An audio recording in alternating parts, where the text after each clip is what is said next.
I'm going to call the meeting to order of the Commerce Committee. Our first item, we have a quorum. Our first item of business is approval of our minutes from March 4th, 2024. Representative Freiberg, would you make a motion? Gladly. So moved. Representative Freiberg moves approval of the minutes from March 4th, 2024. Discussion to the motion. Seeing no discussion, all in favor say aye. Aye. Opposed? Motion prevails. The minutes are approved. Members, we're going to take up a number of mandate bills today. Before we get going on the actual bills, we're going to hear sort of general testimony from two testifiers who have a common view of all of the bills. So rather than ask them to come up over and over again, we're going to have them go at the beginning. We'll first hear from Bentley Graves from the Chamber of Commerce. Mr. Graves. Thank you, Mr. Chair and members. My name is Bentley Graves from the Minnesota Chamber of Commerce. We work on healthcare issues because of the cost considerations for our members and their employees. 70% of our members who offer insurance do so through the fully insured market, which is the state-regulated market that's at issue in a point of discussion here today. Not surprisingly, given that back then, year in, year out, as we survey our members, they place healthcare affordability as a top concern for the legislature and the governor to work on. And yet, health insurance costs continue to rise. And there are lots of reasons for that, but it is certainly true that the state, as the regulator of this market, certainly plays a role. And that's frankly why we're here today. All mandates have the opportunity to benefit someone. All these requests are in front of you to help someone or a group of people, but they all also come with some cost. Minnesota actually has more mandates on the books than most other states at more than 60. And actually last year alone, we added another half dozen to the books at a cost of to premiums about $114 million. And this at a time when researchers at SHADAC tell us that Minnesota families' all-in healthcare costs rank third highest in the country. So as you hear the proposals today, you will hear good reasons to include this coverage in state law. But again, all of these proposals come with some cost.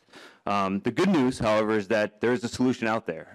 Representative Tabke has legislation House File 1158 that would ensure that as these mandates move through the legislative process and if and as they're passed, the goals of the mandates can be accomplished without further increasing costs on the Minnesotans and the Minnesota families that rely on coverage in the fully insured market for the health of themselves and the health of their families. So that's really, Mr. Chair, the perspective we offer today. Thank you very much for the opportunity to offer that feedback. And if there are questions as we move along, by all means, happy to answer them. Thank you, Mr. Graves. Mr. Andreessen. Mr. Chair, members of the committee, my name is Dan Andreessen with Minnesota Council Health Plans. When legislation is introduced to add a new mandate, the council does not take a position on the merits of a mandate, but does urge caution and consideration of the cumulative impact to the fully insured market, which can impact the affordability of insurance. A few of the bills today before the committee do have some operational challenges, and we're in contact with the bill authors and proponents to work on addressing those issues so we can avoid any unintended consequences. Two things we look at with all mandates is the market application and effective dates. For any mandate, we advocate that it is going to be applied to the commercial market. That's applied equally to state public programs and CGIP. Thank you for the amendments that are being offered today to ensure that these mandates are applied in that way. As for effective dates, this matters to health plans because of the plan creation calendar and how it is laid out. Our plans are currently nearing the end of creating their 2025 products, and we will be completing them soon to submit to the Department of Commerce for their review. In order to have the appropriate amount of time to enact these mandates, whichever which were to pass, we ask that the effective dates be changed to January 1st, 2026. All the mandates before you today are a 1/1/25 effective date, except for gender affirming care, which doesn't have an effective date, therefore it falls within the middle of a plan year. Lastly, I'd like to address the issue of mandate cost defrayal. When the ACA passed and established the 10 essential health benefits all health plans must cover, it included a requirement that all states that choose to enact a mandate beyond those benefits that any costs would be covered by the state. In the 62J reports, it was determined that the infertility and orthotic prosthetic mandates would require defrayal. We don't know about the abortion or amino acid formula bills because we don't have those reports. But the way that this works is that a plan, if they were seeking defrayal, they submit a form to the Department of Commerce at the end of the plan year with the total amount spent for that mandate, and then the plan is reimbursed. And so the reason I bring this up is because this defrayal process is relatively new and unused. The only mandates currently in law subject to defrayal is the coverage for PANDAS and PANS. We don't believe any of our plans have submitted defrayal requests for that because this condition is very rare. However, we do expect plans to seek defrayal for the infertility and orthotics, prosthetics mandates because just the number of claims that we expect and the cost of those services. Therefore, we just request the committee consider this process and ensure that enough funds are being appropriated to cover any costs for defrayal. Thank you, Mr. Chair. Thank you. Representative O'Driscoll. Thank you, Mr. Chair. And I just want to also underscore a couple of things before we get started here this morning, or I should say this afternoon. A few years ago, the Commerce Committee passed and was signed into law a review of these mandates because we were getting several mandates that were coming forward and they were coming to the Commerce Committee, and we just really had no idea of the cost associated with each of these mandates.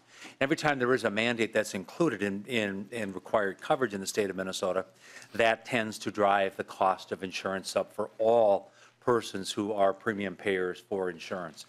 And I've heard a number of legislators on both sides of the aisle share concerns about the fact that, if I could use this term, insurance really isn't insurance when you have a $15,000 or $20,000 deductible. Well, one of the things I want to set the expectation for folks in the committee as well as those who are here to testify. Because you've gone through a mandate review process and you're having a hearing does not automatically mean a provision is going to be added into individual insurance policies or be required to be covered. It is part of a process so that the legislature can make a determination and do an assessment on the cost-benefit analysis on the different types of mandates. If you are concerned about higher deductibles, increasing mandates increases the cost of insurance, which can be adjusted by increasing the amount of deductible. So the legislature has a very big balancing act that it needs to engage in to determine the benefit as well of the individual mandates, as well as the overall cost on premium payers for that coverage. Because if it becomes more unaffordable because we're adding additional mandates into the coverage, we don't solve our insurance need and coverage problems. We only accentuate and put more people on the sideline on that. So again, I think it's very important that we look at this and that we take that into consideration as we move forward with our conversations today. Finally, earlier this week, we had heard a bill on debt relief. And one of the larger things that we see about debt relief is the cost of medical payments and unpaid medical bills. And where I come from, the providers call that charity care, where they have to charge some of those things off. Again, those more charity care, more unpaid bills, because of potential mandates and things and deductibles, is going to serve, again, as a part of that balancing act to make sure that we get this right so that we don't tip the scales where we don't have affordable insurance for Minnesotans. So, Mr. Chair, instead of making that statement on each and every one of our bills today, I appreciate the opportunity, as you did with the folks here today, to have that conversation to just get the ball started here. So thank you so much for that opportunity. Thank you. The first item on our agenda today is House File 3889 from Representative Hicks. As Representative Hicks walks down, I will move House File 3889 be re-referred to the Health, Finance, and Policy Committee. Representative Hicks also has the A1 amendment, which I'm assuming gets the bill in the shape she'd like us to consider it. She's nodding, so I will move the A1 amendment. Is there discussion to the A1 amendment? Seeing no discussion, all in favor say aye. Aye. Opposed? Motion prevails. The A1 is adopted. Representative Hicks, to your bill as amended. Thank you so much, Chair and Committee. I know that there is a lot on the agenda today, so I will be quick. Amino acid-based formula is necessary for people to stay on the planet. There is currently an agreement with the 6 major health insurance plans that they will cover this formula. However, because it is not in statute, actually getting it covered, it can be very challenging for families who are dealing with some of their most difficult times. This bill works to change that. I will stop talking and let my testifiers share a little bit about why this matters so much for them. Great. We have 2 testifiers, and are we starting with Ms. Porter or Ms. Hicks? You want to go first? Sure. All right. I have mast cell activation syndrome. I was in and out of the hospital many years. I had lots of EpiPens to stay in the hospital for many times and many days. I was trying to pass food and get food I could eat safely. This meant I could not eat lots of foods. When I ate foods, I would have bad allergic reactions. I would have to have an EpiPen because I could not be able to breathe. To keep me safe, I had to drink a special formula to keep me alive and growing until I was 4 years old. This formula was really expensive. My mom had to fight with the insurance people to get my formula. Please vote for this bill so other people can get the formula to stay alive. Thank you. You did a great job with that testimony. Very good. Thank you. And Ms. Porter, if you could state your name for the record, proceed to your testimony. Welcome to the committee. Thank you, Mr. Chair and committee members. My name is Bethany Porter, and I live in Rochester. Due to chronic GI issues, I have dealt with impaired nutrient utilization, resulting in protein-calorie malnutrition. Because of this, I have a J-tube, which delivers formula straight into my small intestine. Doctors don't place feeding tubes unless they are medically necessary. People who rely on feeding tube formula do so because we have no other choice. My medical team has no financial incentive to prescribe a more expensive formula or a larger quantity of formula than I need. My J-tube delivers specialized pre-digested formula into my small intestine via a pump. This formula requires very little effort for my intestines to absorb, maximizing my body's ability to utilize the nutrition I need to stay alive. However, this formula is expensive. It would cost about $1,400 a month to purchase it myself. This fall, my healthcare team in Rochester became concerned about how much weight I was losing and recommended that I increase my caloric intake. The amount of formula I receive determines how many calories I get, so this meant they were prescribing more formula. My insurance company didn't like that and hasn't paid for any of my formula since December. Fortunately, my DME company has continued to provide formula to me as they believe the appeals will go through and they will eventually get paid. I pay my insurance premiums and formula is a covered benefit, yet I'm still in financial limbo. That the decision about how many calories I get should be in the hands of an insurance company is absurd. Insurance companies should not be allowed to keep patients in a state of malnutrition to save money. I'm very grateful to Representative Hicks for bringing this bill, and I ask you to support House File 3889. Thank you. Thank you. Are there any members of the public wishing to testify as to this bill? Seeing none, member discussion to the bill. Discussion and questions. Seeing none, Representative Hicks, any closing comments? No, thank you, Chair and committee, for your time today. Thank you very much. I will renew my motion that House File 3889 as amended be re-referred to the Health, Finance, and Policy Committee. All those in favor say aye. Aye. Opposed? Motion prevails. House File 3889 as amended is recommended to be referred to the Health, Finance, and Policy Committee. The next item on our agenda is House File 2301 for Representative Tabke. And when you get settled, you can make your motion. Hello, Mr. Chair and members. I make a motion that House File 2301 be laid over for future consideration. Representative Tabke moves the bill before the body, and you have the A1 amendment, which I assume gets the bill in the shape you'd like us to consider it. That is correct. All right, discussion to the A1 amendment. So Representative Tabke moves the A1 amendment. There's no discussion. All in favor say aye. Aye. Opposed? Motion prevails. A1 is adopted. Representative Tabke, your bill is amended. Thank you very much, Mr. Chair and members. So this is a bill to make sure that all of the needs of firefighters throughout the state of Minnesota are covered by health insurance. And so with this, just to be fully transparent with everyone, there are some issues that came up with the bill over the course of the last couple of days since we scheduled this that we need to continue working on, which is why we are laying this piece over. But that doesn't preclude the fact that this is a really important bill that we continue to work on. And so firefighters are very much subjected to very different issues than the normal public are. They suffer highly from cardiovascular disease, hematological issues, thermoregulation, respiratory issues, metabolic issues, immune and endocrine problems, nervous system issues, muscular issues, and psychological issues that all come from the act of being a firefighter every day. And so with that, a lot of the firefighters throughout Minnesota are needing to get special referrals and a lot of different things that to cover what they need as firefighters in order to be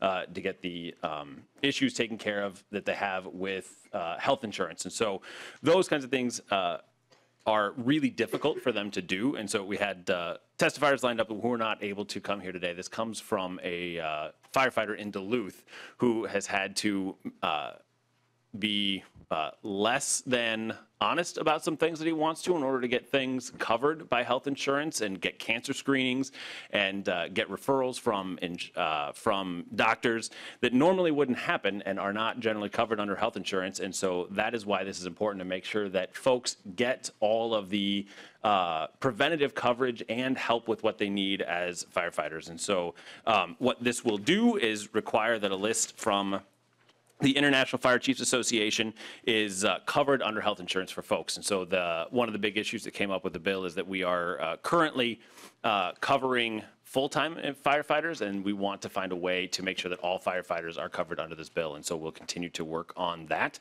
and happy to answer any questions, Mr. Chair. Are there any members of the public wishing to testify as to this bill? Seeing none, member discussion to the bill. Representative O'Driscoll. Thank you, Mr. Chair. And Representative Tapke, thank you for your concern and wanting to help our firefighters and others with potential health-related issues. The question that I have is, I'm assuming that many of these maladies that present themselves are related to the work environment that they're found in. So I'm wondering why worker comp isn't in there. And then number two, why aren't the employing entities, the cities, the counties, or the agencies required to do that? And we're putting it in a private insurance policy where the firefighter may or may not have insurance that would cover that, depending upon where the source of the insurance is. Representative Tapke. Thank you, Mr. Chair, and Representative Driscoll. So the bill currently covers folks that are on city work, and so there are a lot of folks that are very concerned about the fact that if we have this, so our volunteer firefighters are generally insured under different plans and not under city plans as a volunteer firefighter, and so that is part of what we need to get figured out. So you're hitting on a very important point as to how we can make this happen so that everybody gets the coverage that they need to have. Any follow-up, Representative Driscoll? Yep. I just want to clarify, I understand that you want to expand it to cover all, whether you're paper service or whether you are, full-time in the community and that's your regular job. The question that I was looking more for insight in is, why isn't the city or the local entity paying for that as a part of an occupational requirement? We have turnout gear that we provide because of the OSHA requirements and so forth. Why is it that we aren't able to get something for the cities to be able to pay for that out of the city budget or state money to put that in, instead of putting it on all persons who are in insurance? And whether it seems like it's a work-related, but then we're going to ask the individual's insurance, and basically it becomes a mandate for all ratepayers to pick up the cost of that. Representative Tapke. Yeah, thank you, Mr. Chair and Representative Driscoll. So that is a really great question. So with that, there are different cities handle this in different ways. So like my city in Shakopee, they have a van that comes and they have screening done that is done for the firefighters, but it doesn't go as far as covering everything that's required and requested by the International Fire Chiefs Association. So there aren't cancer screenings that are done. There aren't things because it is a really expensive piece to have done, and it's a big piece there. And so other cities don't have anything that is available for their firefighters as part of that. And so that's, again, you are hitting on something that it needs to be explored further and figure out how we can get it done. All right. Any closing comments, Representative Tapke? No, this is a really important piece that has to be worked out. It is unconscionable that we are leaving firefighters in Minnesota out on the edge, and we need to make sure that we are getting them the coverage and the preventative work that they need to get done. Agreed. The bill is laid over. The next item on our agenda is House File 3339 from Representative Cagle. And once you are up there, you can move your bill.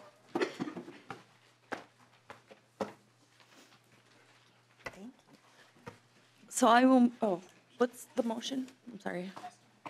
So I think the motion will be to move to health. Okay. I will move that House File 3339 be moved to Health Policy and Finance. Representative Cagle moves that House File 3339 be re-referred to Health, Finance, and Policy Committee, and you have the A2 amendment, which I assume gets the bill in the shape you'd like us to consider it. Correct. So Representative Cagle moves the A2 amendment. Any discussion to the amendment? Seeing no discussion, all in favor say aye. Aye. Opposed? Motion prevails. A2 is adopted. Representative Cagle, to your bill is amended. Thank you, Mr. Chair. And I think people who suffer limb loss don't expect it to happen. It usually comes as quite a shock and is very traumatizing. And so one of the things that I had to deal with was trying to get this thing. It took a year and a half to just get this approved for me to get this kind of crazy non-functional contraption. And so by that time, I had already learned to live without it. And that can cause a lot of problems down the road because I'm going to end up getting really bad arthritis in my hand because there's no support for my finger, my remaining finger. And so by the time I got this thing, I was like, this is too clunky. It's not useful for me. And I never asked them to kind of finish it.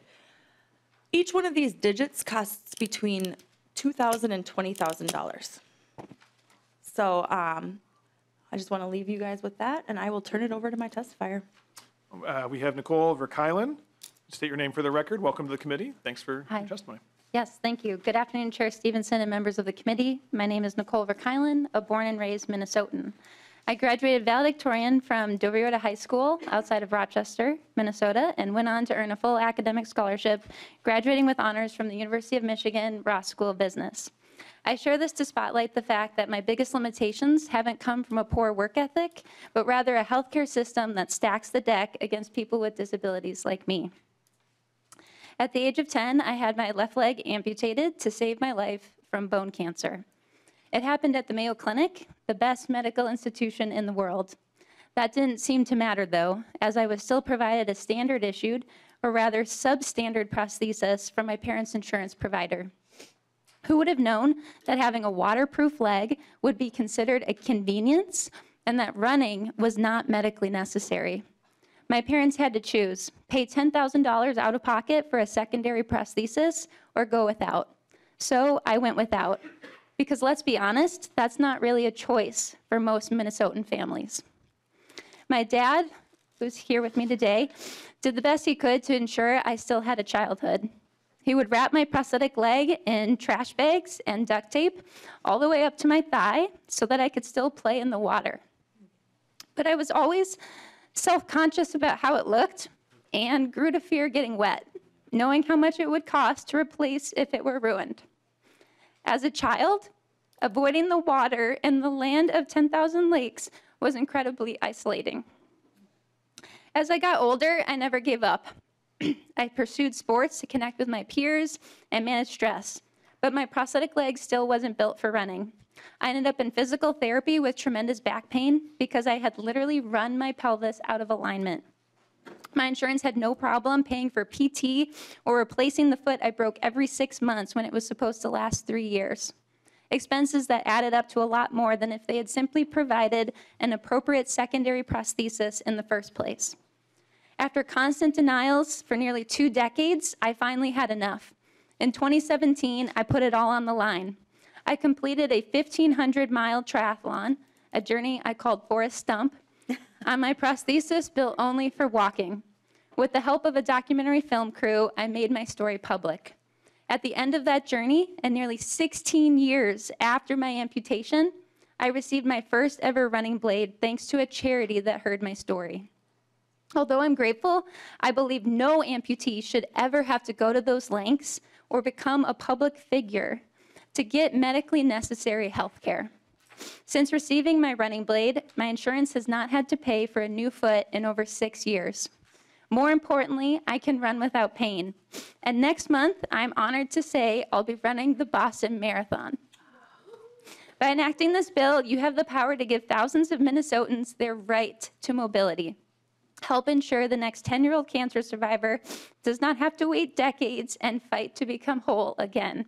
Thank you for your support, and I'm here for any questions. Well, thank you for that incredibly powerful testimony. I appreciate that very much.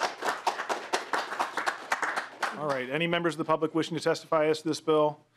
Member discussion to the bill? Representative New Brindley.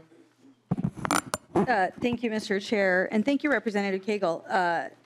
This is an issue that is interesting and near and dear to me. I have a brother who was a triple amputee, so I can tell you all kinds of funny stories about all the old prosthetics we had, like hanging around our garage and what we would do with them as kids. But obviously, we are very aware, and frankly, prosthetics has come a long way. My brother chose not to use prosthetics for the most part because they were terribly uncomfortable when he was a kid, right? And so he got to a point where it just wasn't worth it, and he rode around on a skateboard instead. But my question is, I'm trying to understand the coverage to make sure I know it, but it looks like there are the normal lifetime limits on coverage. There are annual limits, although really that's not, well, yeah, there are lifetime limits on potential coverage. What I don't see is that there is any limit on the number of prosthetics that one can have access to at any given time. It looks like it's carte blanche. The things that I'm thinking about, you know, I mean, my brother did, when he did use prosthetics, he had separate legs. I mean, he had a normal pair of legs for walking, and then he had a separate pair for, back then they were way less high tech. I mean, they just didn't bend at the knees, so he could do things like downhill ski. But my question is, am I understanding the bill correctly that there is no limit on how many different kinds? Because like I said, it was different kinds of legs for different activities. And I don't see any restriction on the number of prosthesis one could access in a year, in a lifetime. And I also, I mean, it looks also like it very specifically allows for, I'm only concerned about how this could spiral out of control quickly, because as we know, they're insanely expensive, and I'm so sensitive to that. But also, you know, any change in a physiological condition, I mean, that would mean, if somebody gains 50 pounds, they need to be refitted. If somebody loses 50 pounds, they need to be refitted. My brother would have to have surgery on his legs occasionally. They would have to be refitted. And it just, am I understanding this correctly, that there are no limits on those things in the language of the bill? Or if there are limits, if you can point me to that language. Representative Cagle. Thank you, Mr. Chair. So on the first page, it does say that that it has to be deemed medically necessary by a prescribing physician. And so I'm sure if like a physician was just handing out prescriptions for prosthetics willy-nilly, they'd probably get a talking to. But I do believe my testifier also has an answer as well. Mr. Kylan? Yes, I would love to share. So there are mechanisms within just regular health insurance that provides prevention for overutilization, and that, to Representative Cagle's point, in relation to physician prescribed medical necessity, there's also different functional K levels. So every amputee receives a K level, 0 through 4. For activity-specific prosthetics, such as running blades, things for snowboarding, you would have to necessarily be either a K3 or K4 amputee, so this is not going to be for everyone. And then there's also prior authorization within the bill as well.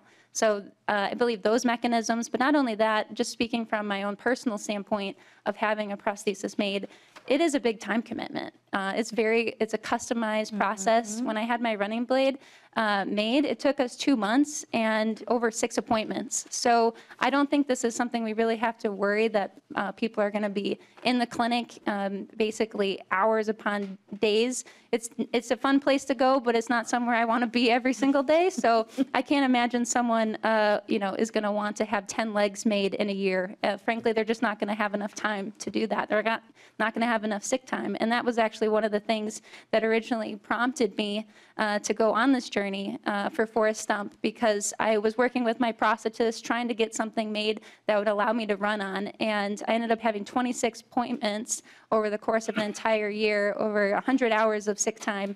And I ended up with the exact same prosthesis I'd had for the past 5 years. So I don't think overutilization is a concern for those reasons and for the mechanisms that are in place that prevent fraud and abuse. Any brief follow-up, Representative Brindley? Thank you, Mr. Chair, and thank you for that. And certainly, I wouldn't anticipate that would be the case, but I would point out that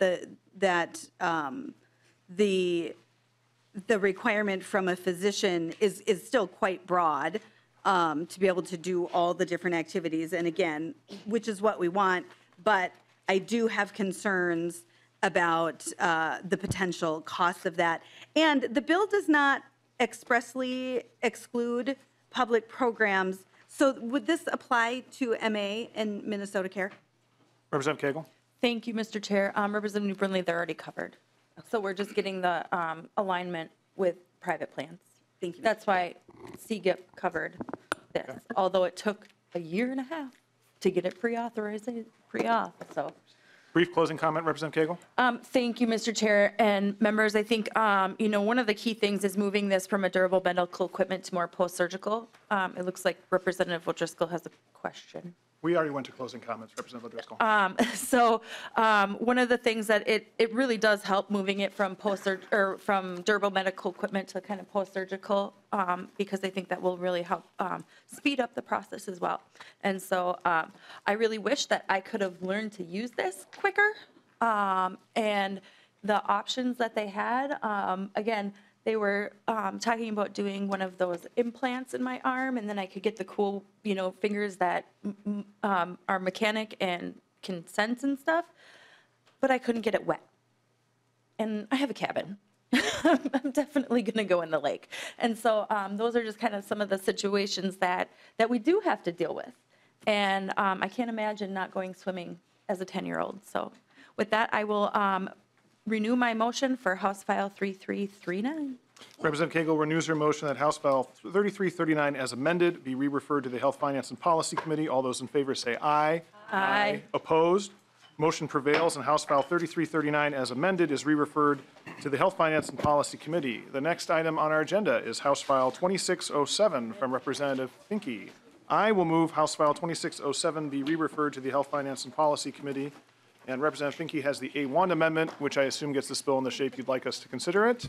Yes, it does. Any discussion to the A1 amendment? I will move the A1 amendment. Any discussion to the amendment? Seeing no discussion, all in favor say aye. Aye. Opposed? Motion prevails. A1 is adopted. Representative Finke, to your bill as amended.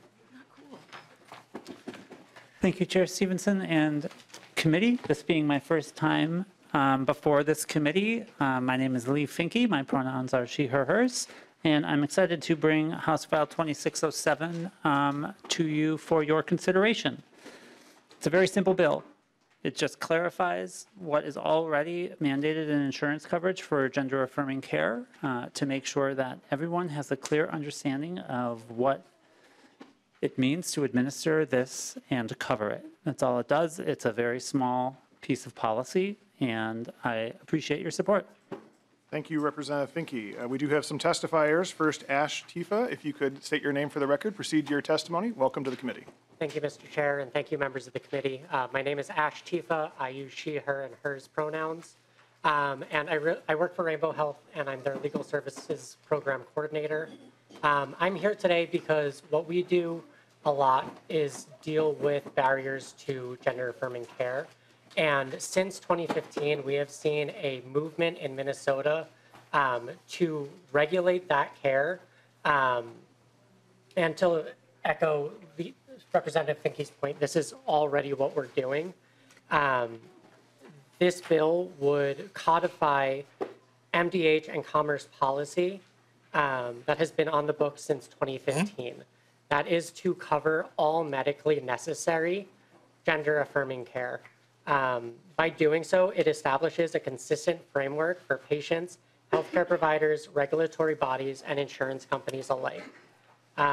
This bill specifically outlines that this care is medically necessary care and aligns that definition with the 62Q53 definition, which is already law as well.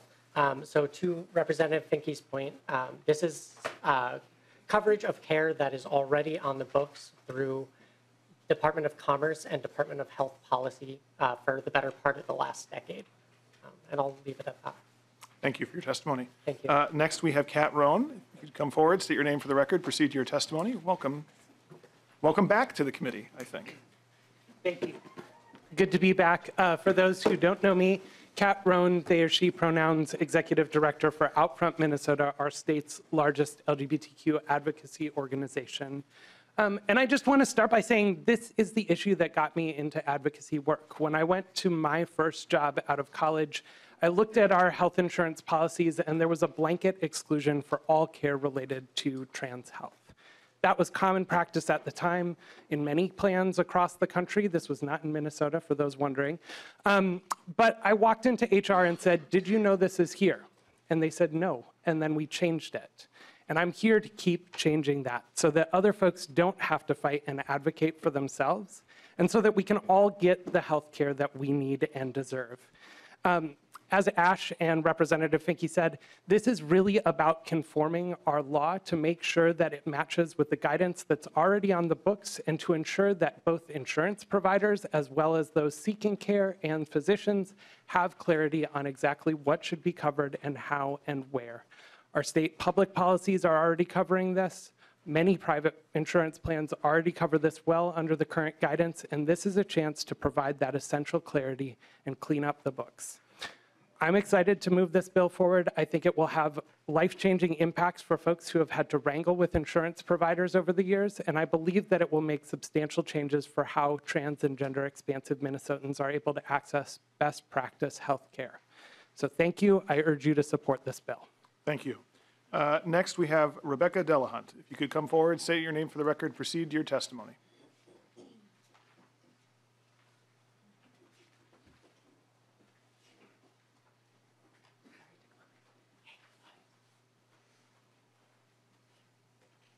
Mr. Chair and members of the committee, my name is Rebecca Delahunt, and I work as the Director of Public Policy with Minnesota Family Council.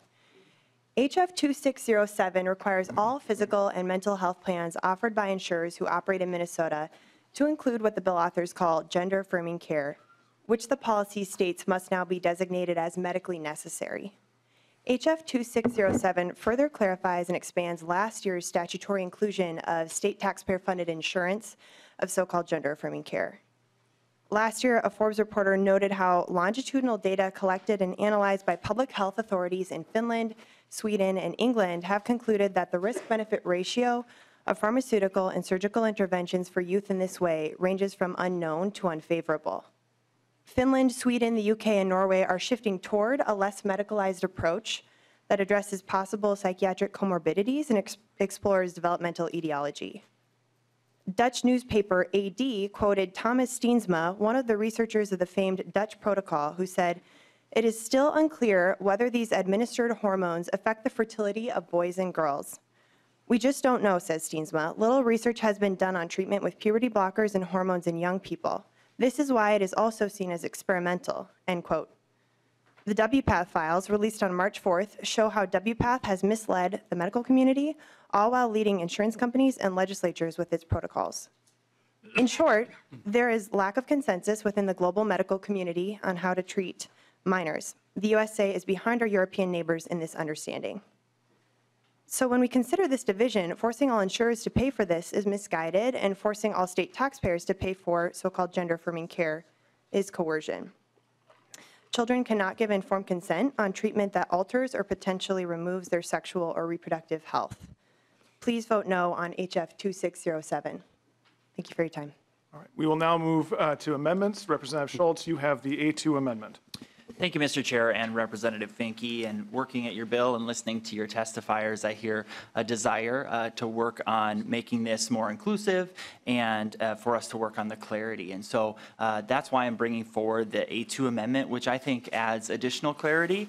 And the amendment would provide for coverage to be included to cover individuals when they seek to undo their previous personal medical procedures. And so I'm seeking your support and just add this to be more inclusive to all of the individuals seeking this care.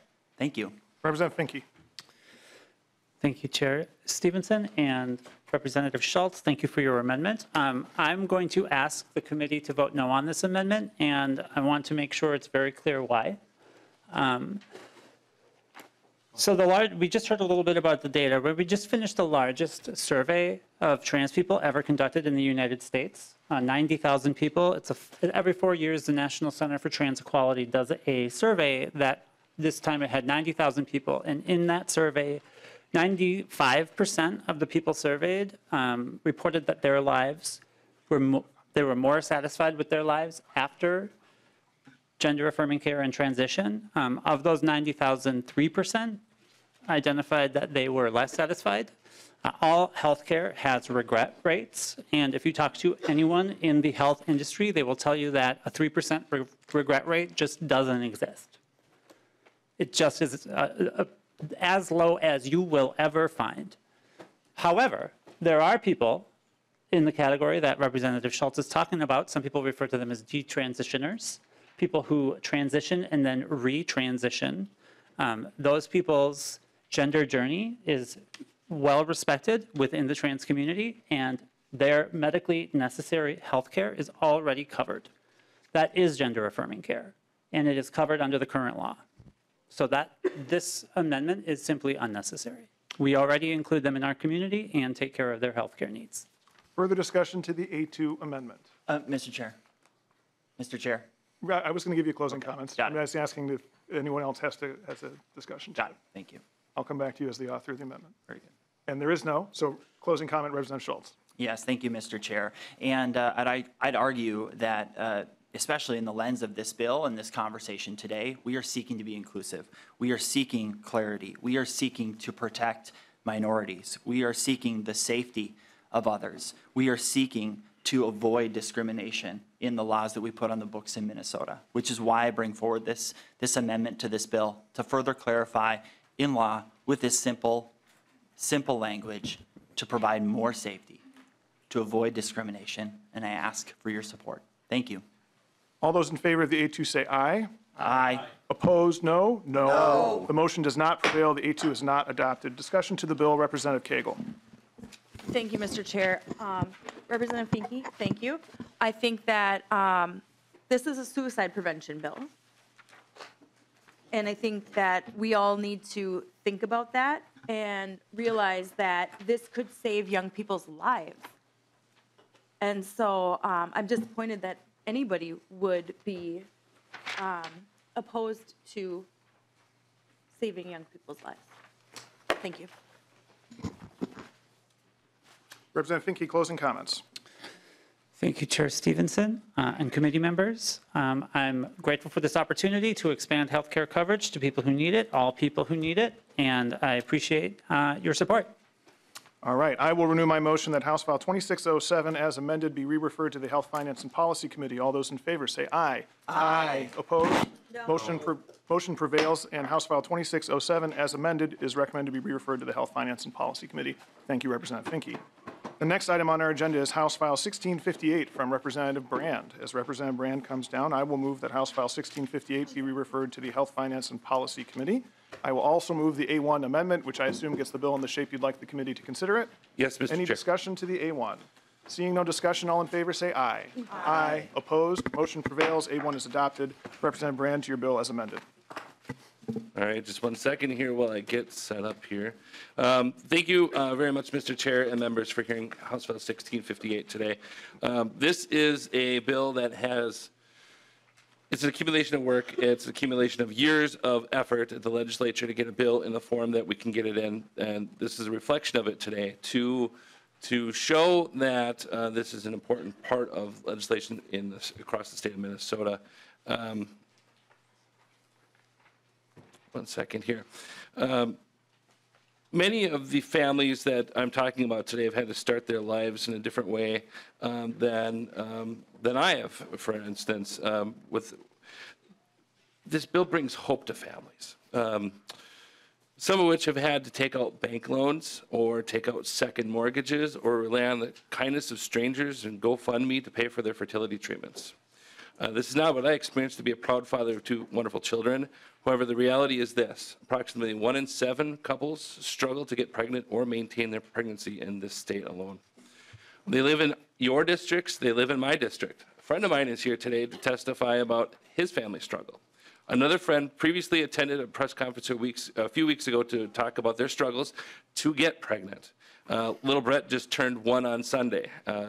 Please take the time to read the packet of information that you have in your folder of all of the different organizations and people from across the state that really want you to understand the gravity of this type of legislation. And I want to also point out there are a lot of folks in the audience today that are wearing orange to show their support for the Minnesota Building Families Act as well. Infertility is a recognized condition. Like cancer, we know it exists. Like diabetes, we know how to treat it. But unlike these diseases, hardworking Minnesotans who have been diagnosed with infertility can't be sure insurance will provide the benefits they need. In passing this legislation, we will join 21 other states that require fertility coverage for everyone. As legislators, we receive the coverage on our group insurance plan starting in 2024. But we represent folks in our districts that do not. There are many reasons that people seek fertility treatment. IVF is amongst the most common. Sometimes cancer diagnoses and treatments cause fertility complications. We know that exposure to PFAS can certainly cause infertility. Some have genetic disorders that require IVF to pre-test embryos so as to not pass along life-threatening or life-ending complications to their future children. There are many reasons that the number is 1 in 7 Minnesota couples. Some corporate insurers provide some coverages for workers to retain or recruit in the workforce. As a person from greater Minnesota, I can tell you that that is an upper hand that a lot of small businesses where I come from and mid-sized companies in the district cannot compete with. There is no standard for fertility treatments in Minnesota.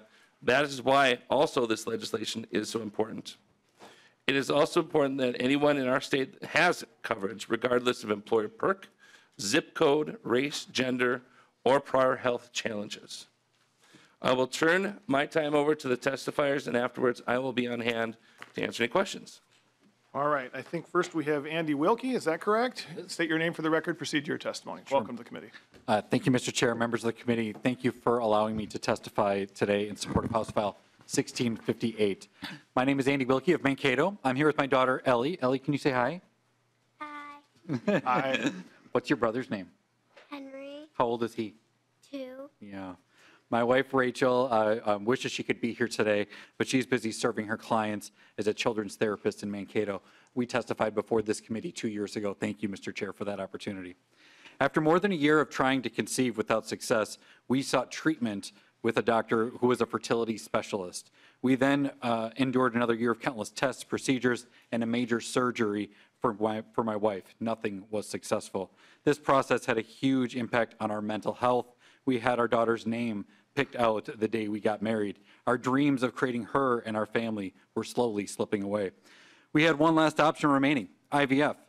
A new doctor told us the chance of success is roughly 50%. It was also expensive. My employer-sponsored health insurance plan would not cover it. We ended up taking out an additional personal loan. Globally, 1 in 8 couples struggle with infertility. Approximately 12% of American women have difficulty becoming pregnant, making infertility roughly as common as diabetes. Of course, over the course of 40 years plus, there have been more than 8 million births as a result of IVF. That's 8 million children brought into the world with parents who want so desperately to start a family they endure immense pain, uncertainty, and financial distress. As elected officials, you have the responsibility to define our values as a state and codify them into law.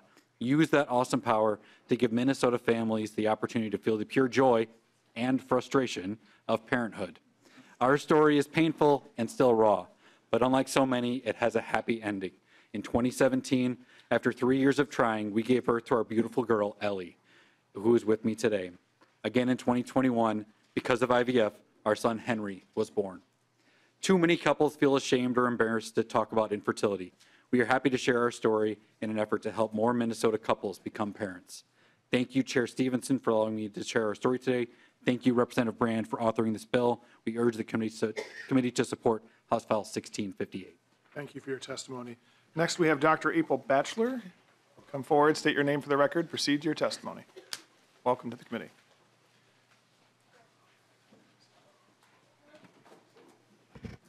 Good afternoon. My name is Dr. April Batchelor. I'm the medical director at CCRM Minneapolis, which is a fertility clinic in Edina. I'm also a professor of OBGYN at the University of Minnesota. I want to thank Representative Brand today for carrying this bill and Chair Stevenson for hearing it. Infertility affects 1 in 7 couples and results in considerable emotional, financial, and psychological distress. Every leading healthcare organization recognizes infertility as a disease. In vitro fertilization is the most effective treatment for many causes of infertility. The average cost of IVF in the U.S. is between $15,000 and $20,000. Approximately half of those who need IVF do not receive it due to lack of affordability and insurance coverage. Lack of affordability also incentivizes patients to pursue more aggressive treatments, such as transferring more embryos to increase their chances of success in one expensive try. This results in a higher chance of multiple pregnancies, which are associated with a higher rate of complications and a substantial healthcare burden. Mandated insurance coverage would allow patients the reassurance to choose an elective single embryo transfer and minimize obstetrical complications due to multiple gestation. Additionally, approximately 10% of all cancer cases occur in young adults of reproductive age. Fortunately, the cure rates for cancer in that age group is approximately 85%, meaning that most of these cancer patients go on to survive into adulthood. Unfortunately, many cancer treatments are gonatotoxic and cause irrevocable infertility. There are very effective options to preserve fertility prior to cancer treatment, namely sperm banking, egg, and embryo freezing. Unfortunately, these treatments are usually not covered by insurance and can cost between $10,000 and $15,000. It is heartbreaking to tell a young person just diagnosed with cancer and their parents that we have an effective treatment that's available for them to have a genetically related child in the future when they're cancer-free, but they are unable to access it due to the cost of the treatment. Insurers may tell you that their perceived cost impact is the biggest barrier to offering insurance coverage, but many studies and real-world data from other states show that the cost is minimal and, in fact, may be cost-saving in the long run due to the reduced risk of multiple gestation. In summary, infertility is a disease with a substantial psychological burden. The lack of affordable options may have a detrimental effect on the quality of life for many Minnesotans and exacerbates healthcare disparities. Infertility insurance coverage can be provided at a reasonable cost and may be potentially cost-saving. Thank you for your consideration. Thank you. And last, we have Brian McDaniel. Mr. McDaniel, come forward, state your name for the record, proceed to your testimony.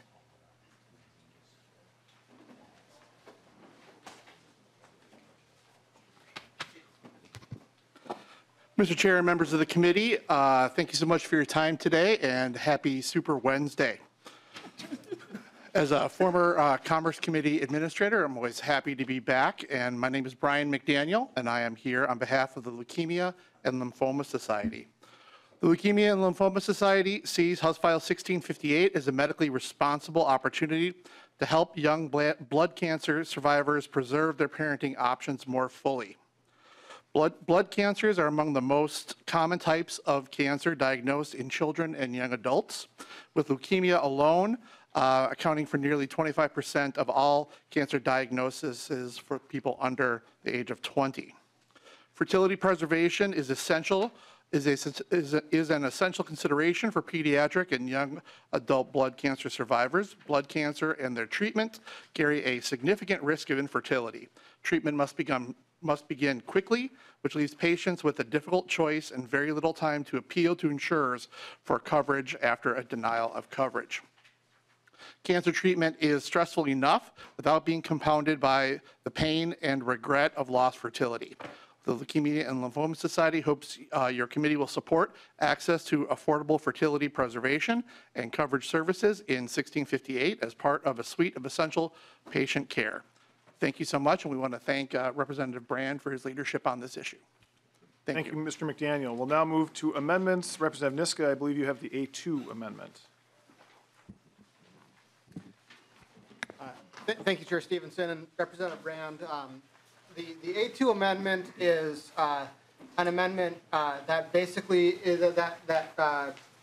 it creates some fairly basic reporting requirements, and there's really two reasons why I think that this information collection is important. The first is as it relates to cost containment. We did hear testimony from the health plans that this is one of the things that is going to create a potential for defrail costs, which will be passed on to the state. Obviously, that's in addition to the costs that would be created on, or that premium payers would have to pay as a result of just the existence of another insurance mandate.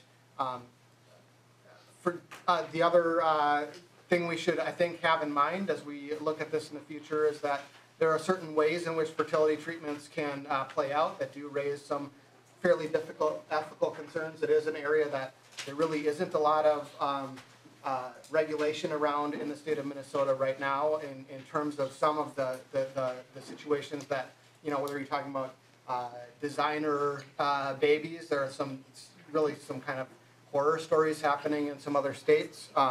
And I think it's important that as we look at these ethical issues in the future and the cost issues, that we have some basic information about it. And so this is a collection of de-identified information that I think will be useful to policymakers in the future as we consider those issues. So that's the A2 amendment. Representative Brand. Thank you, Mr. Chair. Members, I would ask for the respect of actually having, if there's an amendment coming my way, I would expect that the author of that amendment would actually reach out to me first so we can have a substantive conversation.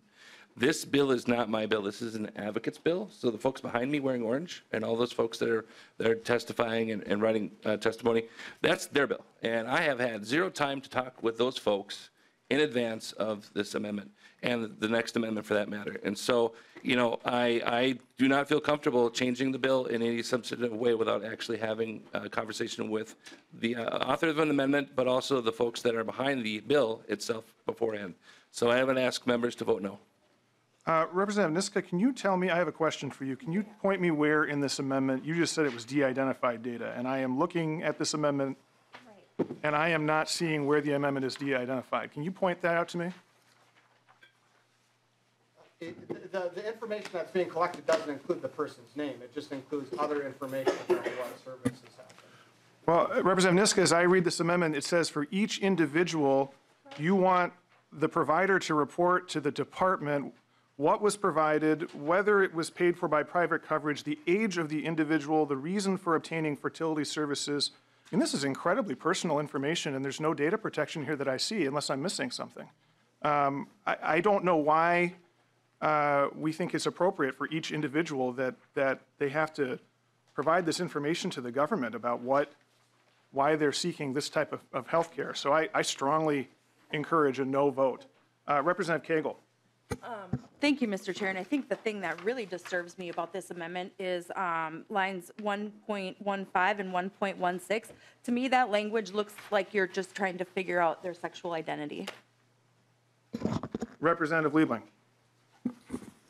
Thank you, Mr. Chair. And first of all, I thank you for your comment because I noted the same thing, and I hadn't had an opportunity to read this before. But this is an incredibly invasive amendment. And of course, this brings us to what we are hearing about in other parts of the country, where IVF is not even really possible under rulings that have been, I think it was Alabama Supreme Court that said that, if you discard a frozen embryo, that's throwing away a child. I don't know exactly. It's and that really has thrown all kinds of procedures that are in process and families just into turmoil. And so this really reads to me like something that's kind of going in the same direction, especially when you look at line 1.17 and to 1.18, whether any embryos were discarded in the provision of fertility services to the individual, and if so, how many? You know what? It's none of your damn business, Representative Niska. It's none of your damn business or any of our damn business. So I think this is really, in fact, as you maybe can tell, this really makes me very angry, and I really encourage a no vote. Representative Freiberg. I agree with everything that's been said, so much so that I'd like to request a roll call. There will be a roll call. Representative Niska, I had another question inspired by the comments that Representative Cagle made. Can you tell me on line 1.15, what are you referring to with regard to social infertility? I think that's referring to the language in the bill that talks about different statuses. It's the idea of what is the just collecting, having some understanding of what is the landscape of what's happening in the state of Minnesota. Again, we're talking about, and first of all, let me say, Minnesota is not Alabama, and this is not banning anything. It's about seeing what is happening, understanding the information that might play into policy decisions that we make, including in particular the cost that's involved. I would point out that the collection here does not include anyone's name.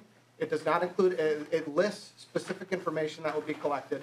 If we want to talk about making clear that it's de-identified, certainly I'm happy to do that. That's why I said it was, that's my intent.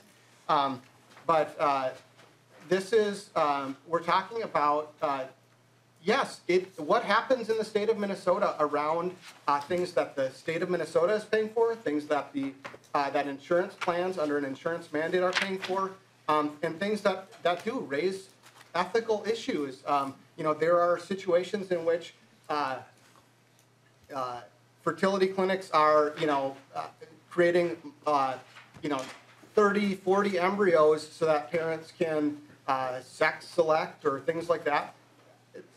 That happens in some places. It certainly, I would hope, nobody would want that to be happening in the state of Minnesota. So I think having information is not a bad thing about something that the state of Minnesota is paying for, that insurance policies are paying for under a state mandate. I appreciate that. I do want to just give you another chance on what you meant by social infertility, because I don't think I heard an answer to that. Can you tell me what specifically? I'm going to wait for Representative O'Driscoll to stop talking to you so I can make sure you hear my question.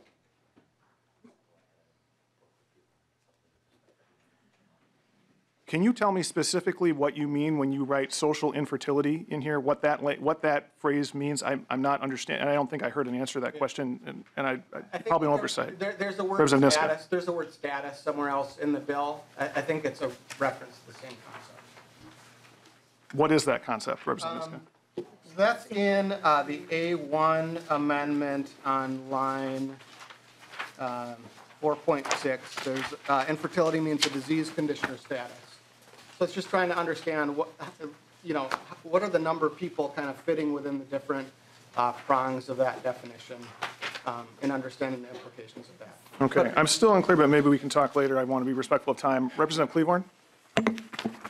Thank you, Mr. Chair. And as a woman who is happily married, who was told I couldn't have children, I read this amendment and it just brought back so much trauma for me. And I just wanted to understand, and maybe this is a question we can have as this bill moves forward, but I just want to put it out there. With what are you going to do with this data? To decide how many eggs I should have harvested or not have harvested, to decide how many future children I may or may not want, to know if I'm married, and if I am married, well, how long am I going to be married? Am I going to divorce my husband next week? I mean, I can't even believe the trauma and the heartache that I feel reading this bill, when the only thing most of the people using IVF, it's a difficult process. And to read this and think about the families who just wanted to hold a child that was theirs. This is just very upsetting to me, and maybe when it moves forward, it will be addressed in another committee. But I urge our members to vote no on this amendment. Representative O'Driscoll. Thank you, Mr. Chair. I would like to offer the following idea. Representative Brand, you had indicated when we started talking about these amendments that you hadn't had a chance to see the amendments and visit with advocates. I suspect we're going to have that same conversation on the A2 amendment. Absolutely. I know that this is something that's important to a certain constituency, and Representative Niska carried the amendment. I'm going to ask if Representative Niska at this time would consider to withdraw the amendment and continue to work with you and or others to see if there is a middle ground that can be sought on this. And I guess, Mr. Chair, at this point, if you want to ask the question of Representative Niska if he is interested in withdrawing, that might be an appropriate time for that. Representative Niska.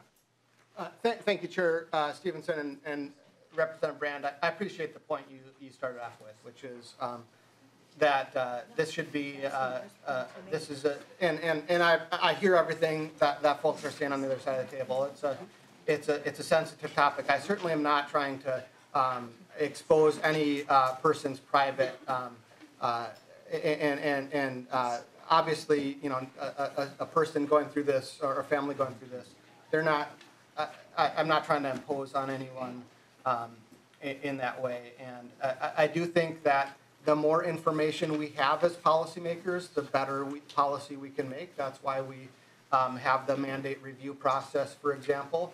And so I do think it would be good to try to think about some information we can all agree would be good to collect around this topic. But I appreciate that the amendment isn't quite ready yet, and so I would withdraw the amendment.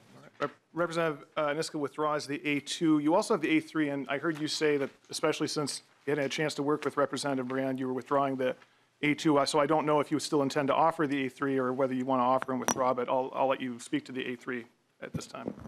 Thank you, Mr. Chair, and I do offer the A3 amendment as well. The A3 amendment is a pretty basic religious community autonomy bill or autonomy amendment. I think it's important in a lot of areas in Minnesota law. We recognize that faith communities, when they have their own opinions about sensitive issues where we recognize that there might be differences of opinion, that we carve out statutory exemptions to protect that so that the state isn't trying to impose its views on that religious community. So that's the purpose of the A3 amendment, Mr. Chair. All right, Representative Brand. Same as the previous one. I don't want to change the substance of my bill without actually having the chance to be in front of my advocates that have asked me to carry this bill. And so I would ask to vote no on this, and we can continue to have conversation just as with the last one. Representative New Brindley. Thank you, Mr. Chair. And to this last point of, of not seeing it ahead of time and not being able to take it to the advocates, I hope, Representative Niska, that you don't withdraw this amendment. I heard from the majority just a moment ago that they hadn't seen amendments. And I just think that's how this process works, folks. We literally see bills when they are posted 2 days before we're going to hear them in the minority. We have no idea what we're going to hear. We have about 24 hours to put together amendments and to get everything ready to go to try to fix things that we see as concerning. It's not perfect, but this is the process we have. And frankly, we often see things that you don't. This is why we have, 20 people sitting around this table looking at a bill to try to make sure these are the best bills we can produce for the state of Minnesota. And this idea that, well, this amendment was just posted yesterday, I couldn't possibly have looked at it and reviewed it. Guess what? This is our lives all the time. We have to read 20-page bills, 30-page bills, 100-page bills, and we got a couple of days notice that we're going to hear stuff in committee, and we do the best that we can for our constituents to make sure they're well done. And it would be lovely if the majority offered us the same respect and tried to review our amendments and be prepared for committee as well. Thank you for this amendment, and I will certainly be supporting it, Representative Niska. All right. I will just say that I will be opposing this amendment because it's, I think, too broad of an exemption. And Representative Niska, you and I had a chance to chat briefly about this subject. There's a similar amendment being offered on the next bill.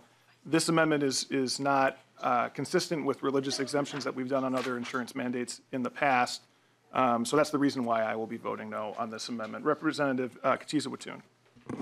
Thank you, Mr. Chair. And I'm also not going to be supporting this amendment. I think, with all due respect to the religious communities across the state of Minnesota, it's absolutely no one's employer's business how or when they decide to start a family, period. Thank you. Representative O'Driscoll. Thank you, Mr. Chair. One of the things that is concerning to the religious groups, I think, is the fact that we also have the same issue with contraceptive mandates under the Affordable Care Act and the Sisters of the Little Poor and religious and conscientious objection. And so we certainly want to be able to preserve the rights under the First Amendment in the United States Constitution with the religious freedoms. The fear that I have, and I'm building a little bit off of what Representative New Brindley said, is we do move bills at lightning speed. We read these bills, we come up with amendments, we work with people to try to preserve all voices at the table on here. I suspect if I asked you to lay this bill over until we can get a chance to clean the language up, the answer is going to be no, that we're going to move it to the next committee and another committee can take the amendments.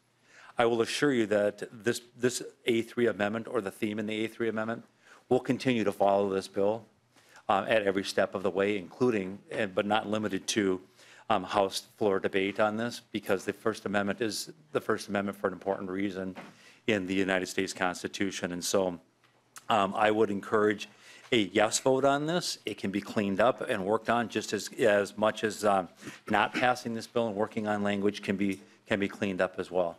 With or without it, with or without a vote, this is an important topic.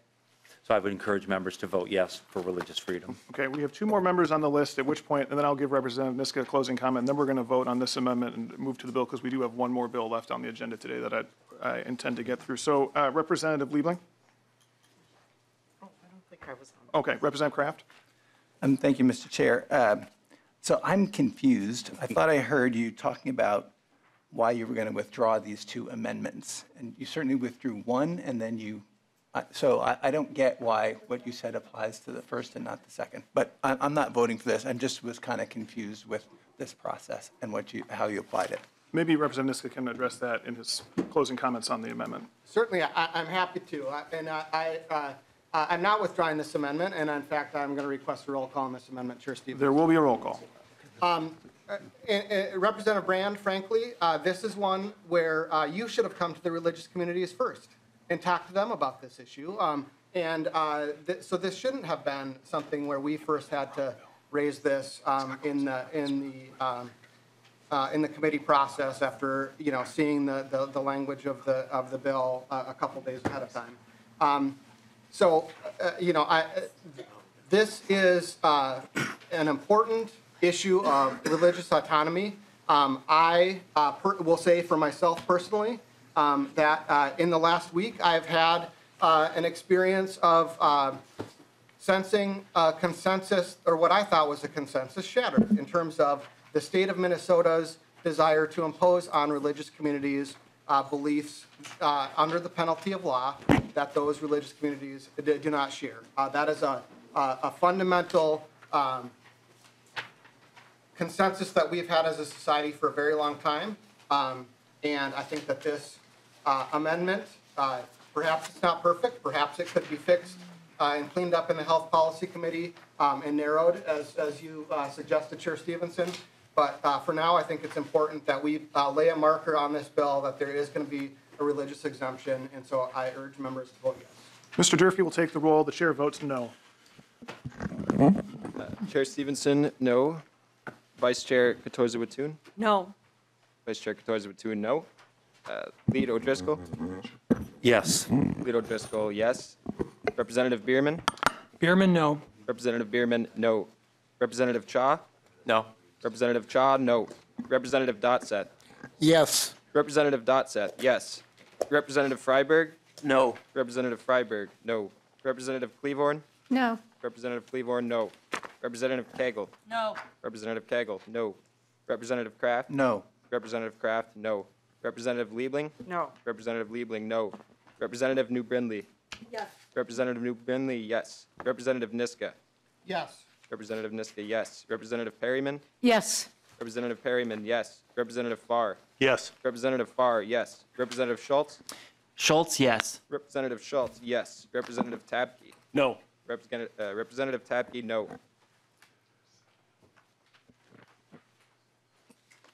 With 7 ayes and 10 nays, the motion does not prevail. The amendment is not adopted. Discussion to the bill. Representative Schultz. Thank you, Mr. Chair and Representative Brand. There's a lot to like about this conversation and this topic, and for all of your advocates, I appreciate you being here. This is a critically important topic for all of our constituents, and I think it stretches beyond the borders of Minnesota, certainly. And so just beginning with that point, I wanted to ask just some beginning clarifying questions about the structure of the bill as you currently have it.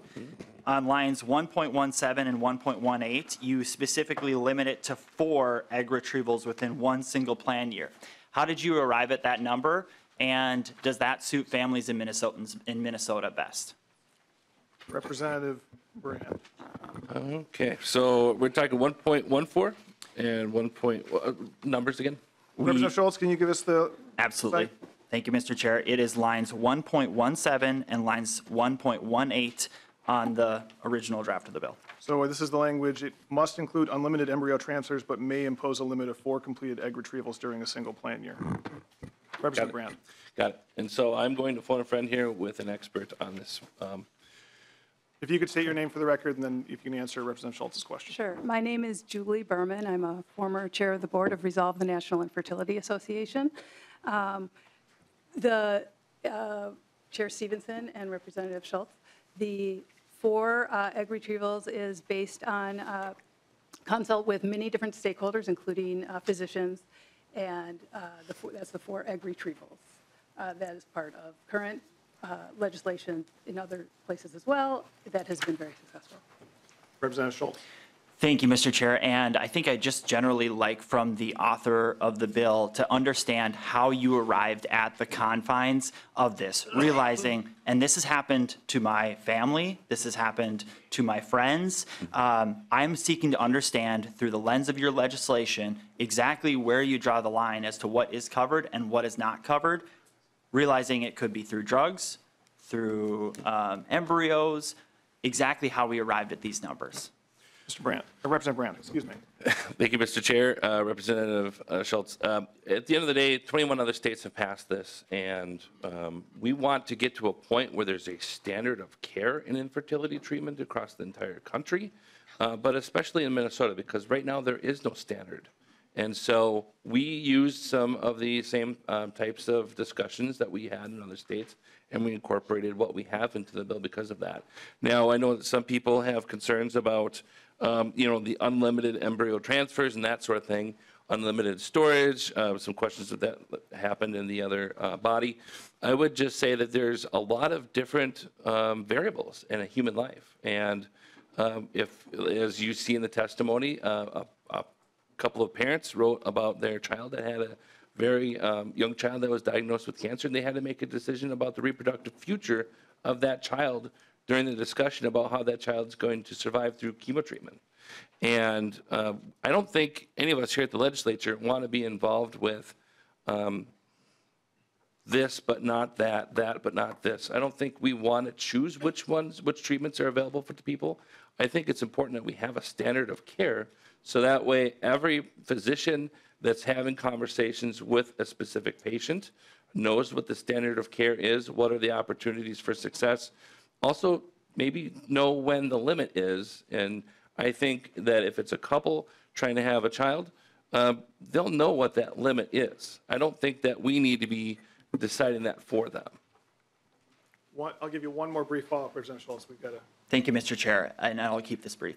I think that varies greatly, exceedingly greatly. Hopefully, that happens on that first try, right? But so often, we cannot determine from a government perspective where that ends or ultimately how long that care will continue to exist. And that's what becomes difficult in law. I heard what you said about like we can't decide for parents or potential parents, so it becomes really ambiguous to us in government to write that into law. All right, we have 2 members on the list. It's my intention to do those 2 and then vote on the bill. Representative New Brindley.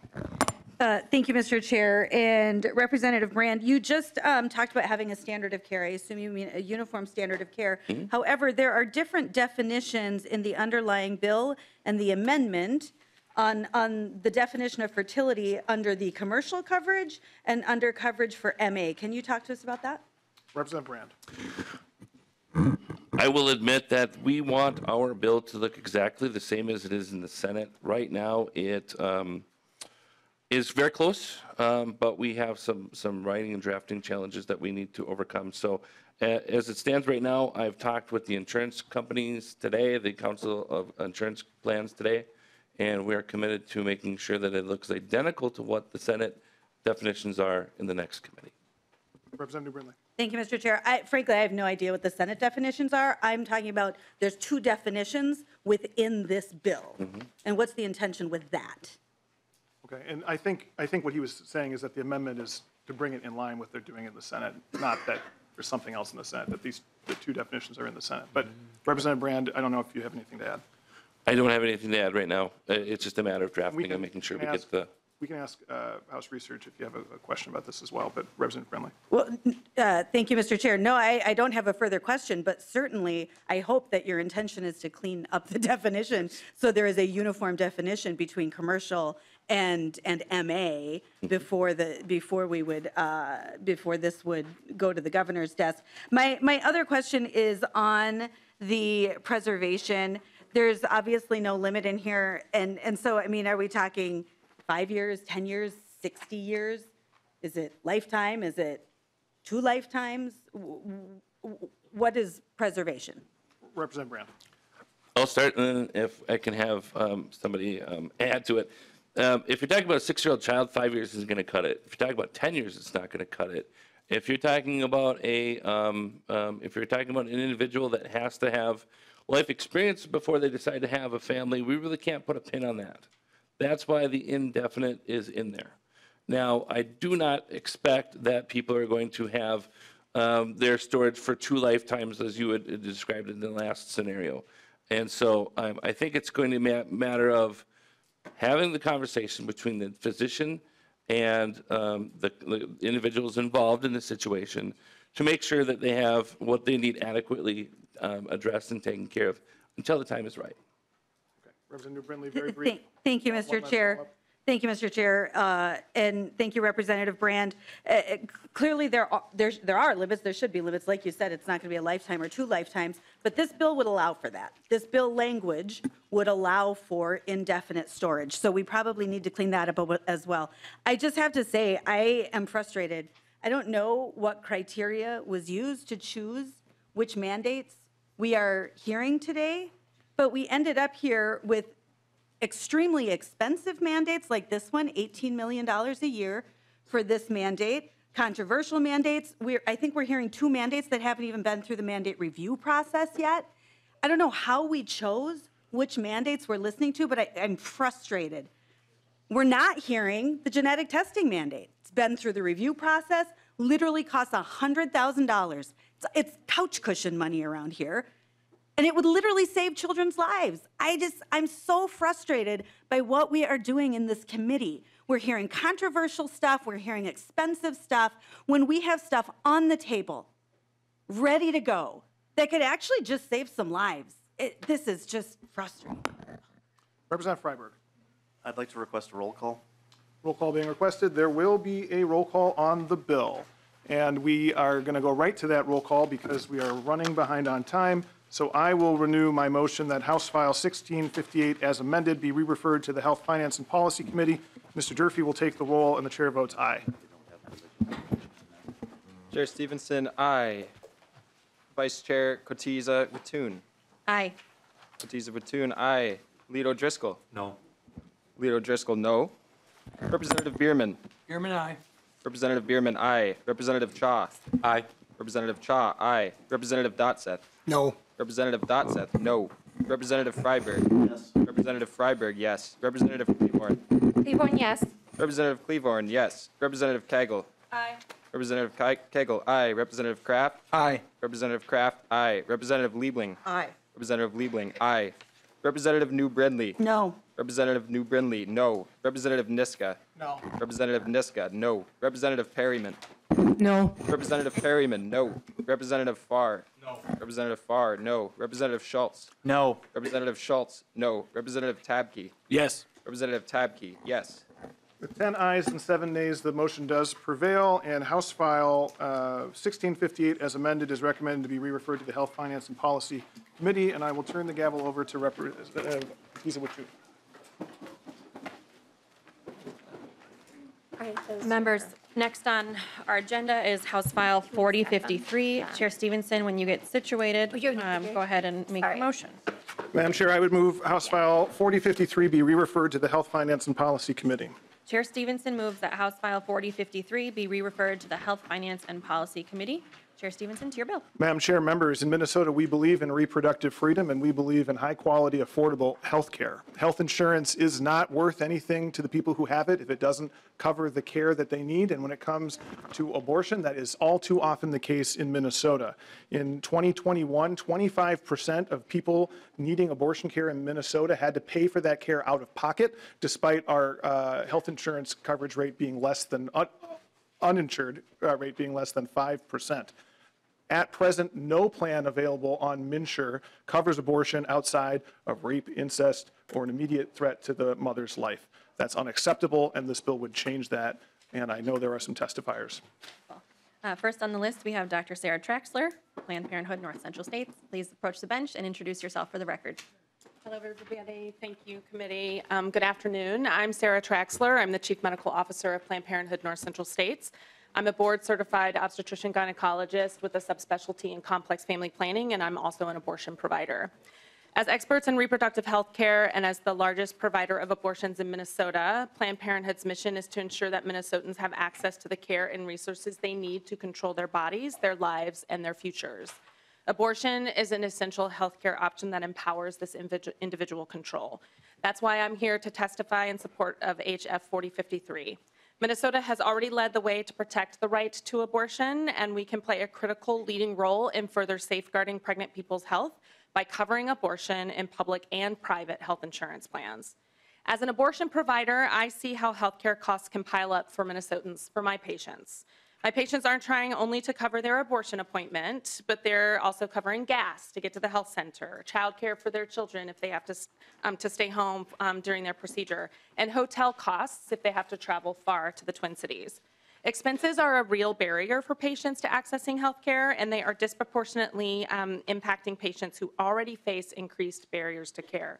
New research shows that the lack of coverage for abortion disproportionately impacts women of color.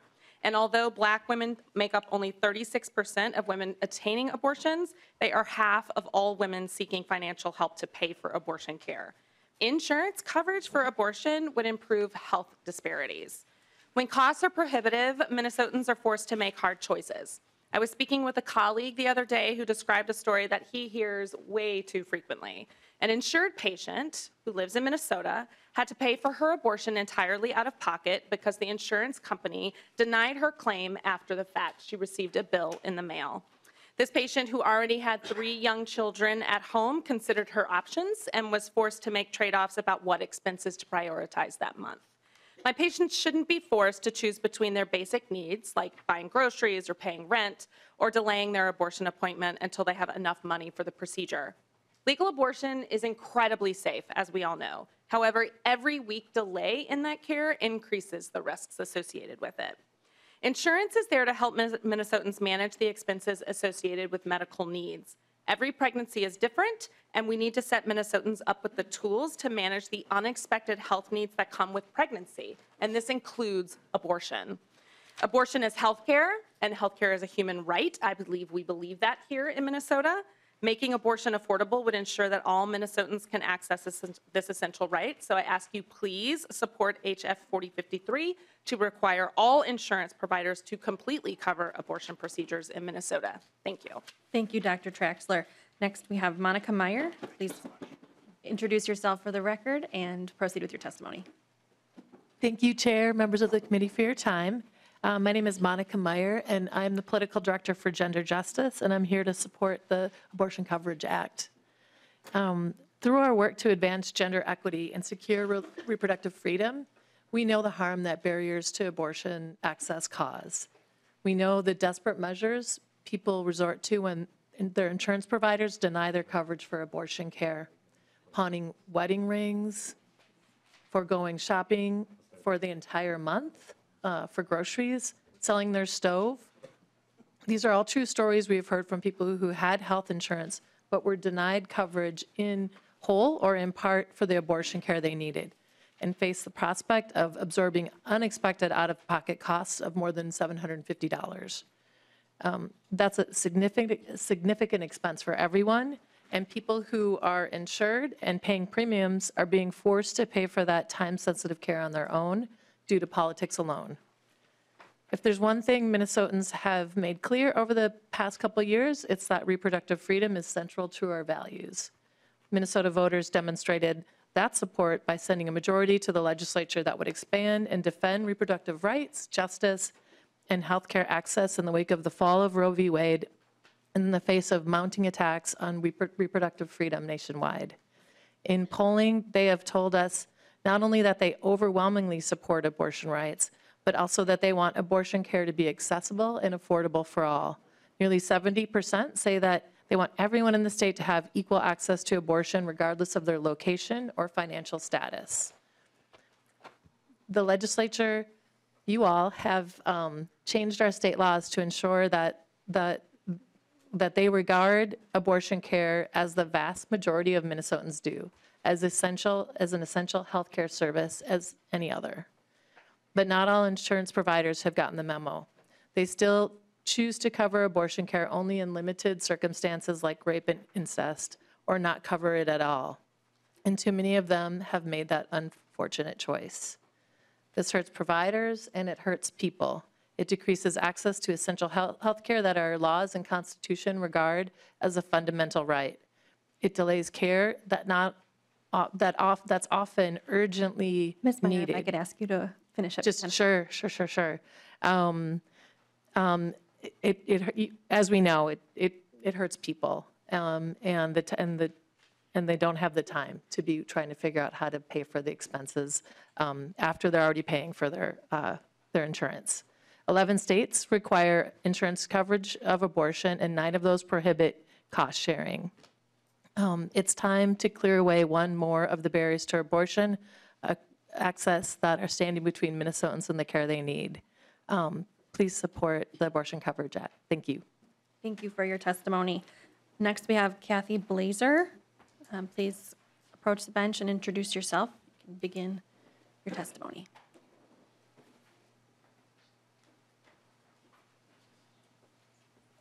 Thank you, Chair and members. I am Kathy Blazer, Co-Executive Director of Minnesota Citizens Concern for Life. I am testifying against House File 4053. This bill would create in Minnesota an untenable position from people of many different convictions and faiths by prohibiting the provision of health insurance plans that do not cover elective abortions. This would force people to, in effect, pay for the killing of unborn children through their health insurance premiums. It would deny them the option of procuring insurance coverage that does not go against their deeply held conviction that elective abortions involve the unjust killing of defenseless, innocent human beings, regardless of whether that conviction comes from following the science of fetal development, understanding the fundamental right of every human being to be protected from lethal violence, or from deeply held convictions on the sanctity of human life from conception. The vast majority of Minnesotans do not support Minnesota's current law allowing abortion for any reason throughout all 9 months of pregnancy with absolutely no recognition of the humanity of the unborn child at any point in pregnancy. Mandating that all Minnesotans be compelled to pay for tens of thousands of elective abortions through our insurance premiums is a direct attack on the long-held protections for the consciences, creeds, and religious convictions of our citizens. The courts have consistently upheld the fundamental right to conscience as guaranteed by our state and national constitutions. This blatant attempt in this bill to force all Minnesotans to subsidize elective abortion throughout pregnancy with no regard to the reasonable convictions of most Minnesotans will lead to unnecessary legal costs as these cases are brought yet again to the courts, who will yet again remind legislators of the fundamental rights of conscience guaranteed across our nation at the state and federal level. Our courts have consistently upheld the conscience rights of individuals, healthcare providers, and organizations purchasing health insurance, particularly in regard to forcing citizens to be complicit in elective abortions. I'll ask you to please wrap up your testimony. We would ask members to be good stewards of our time and money by voting against this brazen assault on conscience rights and foregoing the need for such easily avoided lawsuits. Thank you. Next on the list, we have Karen Adante. Please introduce yourself for the record and proceed with your testimony.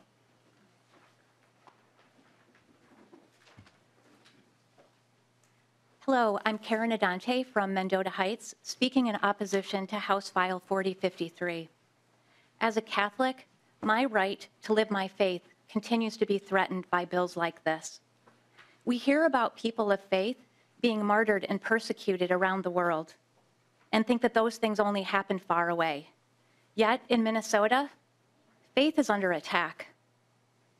Now, abortion is a serious offense against my conscience and the conscience of many people. And the term abortion has been convoluted, so I want to be clear.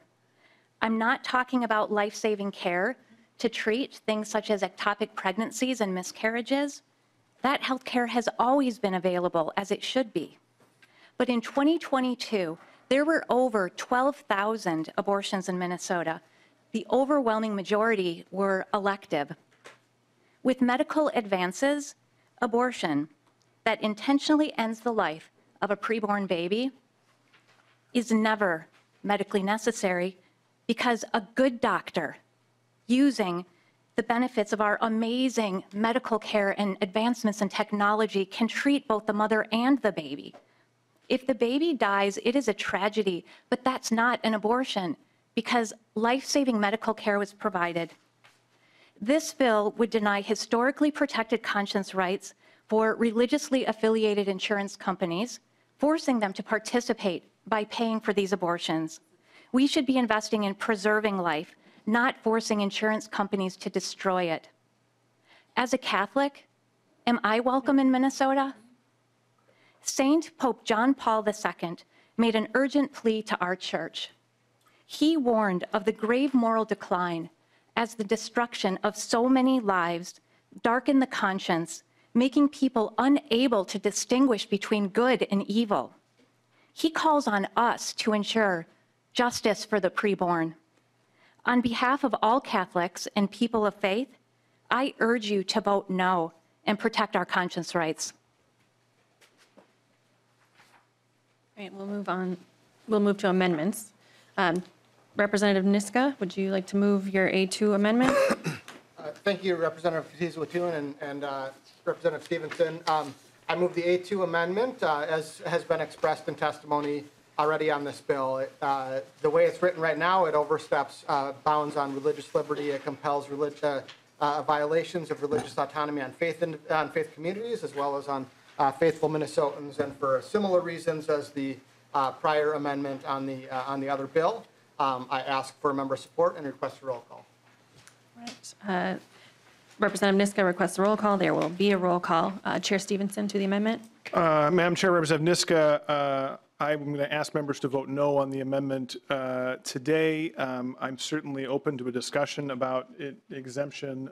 We have had exemptions in prior mandates, including around the contraceptive mandate, but this, except the way that this is drafted, is much broader than that. And so I would not accept this amendment today, but I'm open to the discussion. The bill does have additional committee stops, and this is something that continue to be worked on, but this amendment is too broad. Any further discussion to the amendment? Seeing none. Representative Niska, any closing thoughts? Yes, just very briefly. I appreciate you saying that. I hope that's true. I hope that you will work on that. I wish it had been in the bill to begin with, as I expressed on the other bill. I think we should vote for it now and fix it later if that's what's necessary, so that we make clear to Minnesotans that we are going to have a religious liberty protections in this bill. So I urge members to vote yes. Thanks. The clerk will take the roll on the A2 amendment. Chair votes no. Chair Stevenson, no. Vice Chair. Well, I do vote no, but I'm the chair right now. Okay. Hey. I'm the captain now. Chair Stevenson, vote No. no. Vice Chair Katiza-Watun? No. Katiza-Watun, no. Lead O'Driscoll? Yes. Lead O'Driscoll, aye. Representative Bierman? No. Representative Bierman, no. Representative Cha? No. Representative Cha, no. Representative Dotseth? Dotseth, yes. Representative Dotseth, aye. Representative Freiberg. No. Representative Freiberg, no. Representative Cleavorn. Cleavorn, no. Representative Cleavorn, no. Representative Kegel. No. Representative Kegel, no. Representative Kraft. No. Representative Kraft, no. Representative Liebling. No. Representative Liebling, no. Representative New Brindley. Yes. Representative New Brindley, yes. Representative Niska. Yes. Representative Niska, yes. Representative Perryman. Perryman, yes. Representative Perryman, yes. Representative Farr. Aye. Representative Farr, aye. Representative Schultz. Schultz, yes. Representative Schultz, yes. Representative Tabke. No. Representative Tabke, no. There being 7 ayes and 10 nays, the motion does not prevail and the amendment is not adopted. Members, we move forward to a brief conversation on the bill. We only have the room for a few more minutes. Representative New Brindley. Thank you, Madam Chair. I have 2 very quick questions. My first is, this is no fiscal note. It has not been through the mandate review process. What are the anticipated costs, and is it going to be subject to defrayal? Chair Stevenson. Thank you, Madam Chair, Representative New Brindley. So just a slight correction. The mandate review process hasn't been completed on this bill. It is happening currently. I do understand that there is some defrayal that will be identified when the mandate review comes out, and I'm told that that will happen next week. So it will be before the bill is heard in the Health Committee. You'll have both a fiscal note and a mandate review. Representative New Brindley. Thank you, Mr. Chair, and thank you, Madam Chair, and thank you, Representative Stevenson. I look forward to seeing that. My other question is, this bill explicitly prohibits any cost sharing, and I'm wondering why you chose to do that. You know, I mean, we have cost sharing for cancer treatments. We have cost sharing for ALS. We have cost sharing for heart surgery, stroke, any number of things. We have people who make $100,000 a year, $200,000 a year, $500,000 a year, but they're not allowed to cost share? Like, why did you make that decision for this bill? Chair Stevenson. Thank you, Madam Chair, Representative New Brindley. It goes back to something that Representative O'Driscoll said at the outset of the hearing, which is that if you have prohibitive cost-sharing mechanisms, that health insurance isn't really worth what it is. And I am concerned, based on the history of certain actors in the healthcare industry, that they will set cost-sharing at rates that are so high on this that it will make it impossible for people to get the care that they need, whether it be for economic reasons or other reasons. So I don't think cost sharing is appropriate for this. Brief follow-up, Representative New Brindley. Thank you, Madam Chair. I appreciate that, and frankly, I've been on the record in the Health Committee saying, like, certainly for MA, it doesn't make sense to have cost sharing, right? I mean, these are folks who clearly are in a position where cost sharing is unaffordable. I've been on the record supporting that. However, there are no limits on it. And it blows my mind that we're saying, hey, somebody who makes $200,000 a year, no cost sharing on this, but there will still be cost sharing on other things, rightfully. They make plenty of money to participate in the costs of their health care. But we're saying we're still going to let them cost share on cancer treatments, rightfully, because they have the money to do so. But no cost sharing on abortion. Like that crosses the line. Like it's silliness. Thank you, Madam Chair. Representative O'Driscoll. Well, thank you, Madam Chair. I just wanted to, since the bill author and the chair referenced my comments at the beginning of the committee in his most recent comment, it's kind of interesting that the other bills that we had didn't have cost sharing in them, but this particular bill, I should say have cost sharing in it, but this particular bill says no. So none of the other bills apparently are going to have an impact on insurance because they have cost sharing. It would only be this particular bill that would have a major impact and an impediment. I find that kind of interesting. Final comments, Chair Stevenson. It's a good bill. Please vote yes. All right. Chair Stevenson renews his motion that House File 4053 be re-referred to the Health, Finance, and Policy Committee. All those in favor, please say aye. Aye. Any opposed, say nay. No. The motion prevails, and House File 4053 is re-referred to the Health, Finance, and Policy Committee. We have no further items on the agenda today, and with that, we are adjourned.